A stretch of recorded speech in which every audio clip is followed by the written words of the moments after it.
and our always hot Music City Tonight band. Welcome back to Music City Tonight with Quirky Chase, visiting with the lovely Reba McEntire. Yes.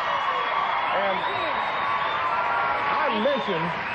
I mentioned at the beginning of the show, Lorian and I both have read the book, and we have so many things that we want to talk to you about. We'll never get through it all. We got a list of things here. You didn't get my note? What note? What note? I'm not talking about the book. Did you get our note? Yes. Yes, you will. No. That's a lot of fun. Okay. The book comes out, and, I mean, all about Reba's life. Yeah. And what the Inquirer does is wants to talk about the juicy stuff. Yeah. The marriage. Does that bother you, or is that... Nah. Is that okay? No, I read it. They got most of it right, so it's okay. Okay. What bothers you when they don't get anything right? That's when it's bad. I know. Well, now let's accurate. be honest. Over the years, as you and I have done interviews, being a reporter as I am, I've always wanted to talk to you about the breakup of the first marriage with Charlie Battles. And you were always very polite, but you just said, no, I really can't talk about it. Yeah. Why couldn't you talk about it then, and why can you talk about it now? My daddy always told me, he said, if you don't have something good to say, just keep your mouth shut. So, talking about a divorce is not the most pleasant thing in the world. Yeah. It was a breakup of a marriage that really started out very, very happily.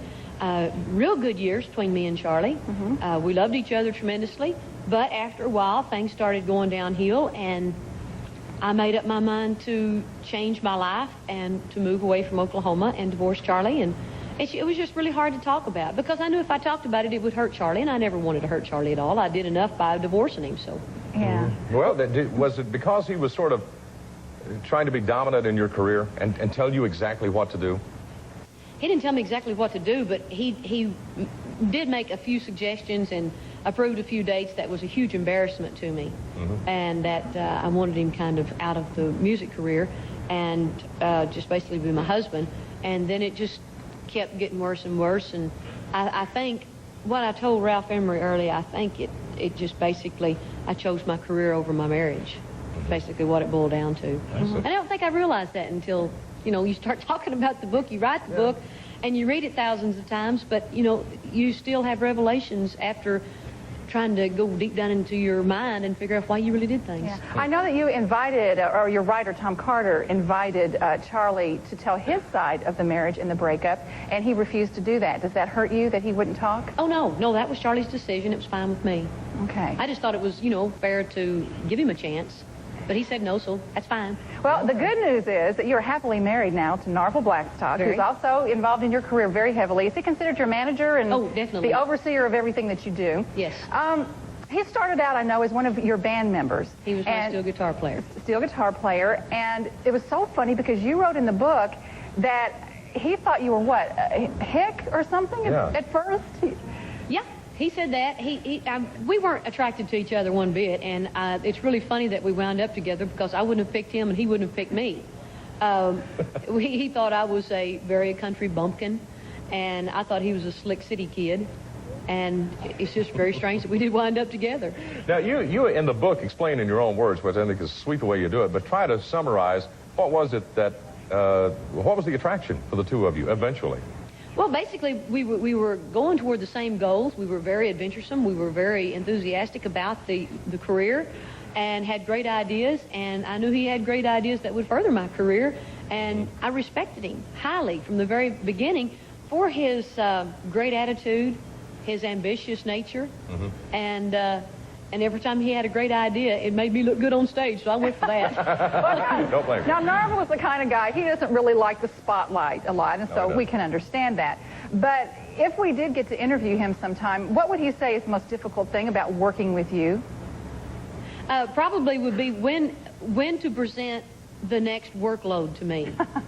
And he usually says, it's really hard to find a time when to tell you that you've got an interview planned for 10 o'clock in the morning after, we have a late night out doing a show and we don't fly until 2 o'clock. And then he's like, oh, by the way, I forgot to tell you in the morning at 10 o'clock you've got an interview.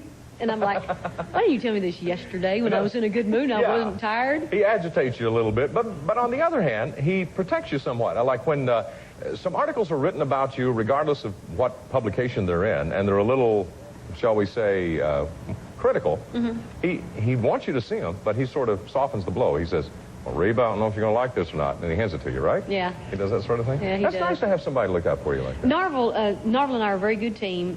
I can take criticism from Narvel very well. I don't like it a lot of times. But I have to remember, this is a business. He is my manager, and I know he loves me, so he can tell me that. So the next time I walk out on stage or the next time I do something, what he tells me will improve what I do. And so it's for my fans. So I listen. Good. You know what impressed me most about the book? If somebody asked me, after reading the thing cover to cover, what stands out in your mind?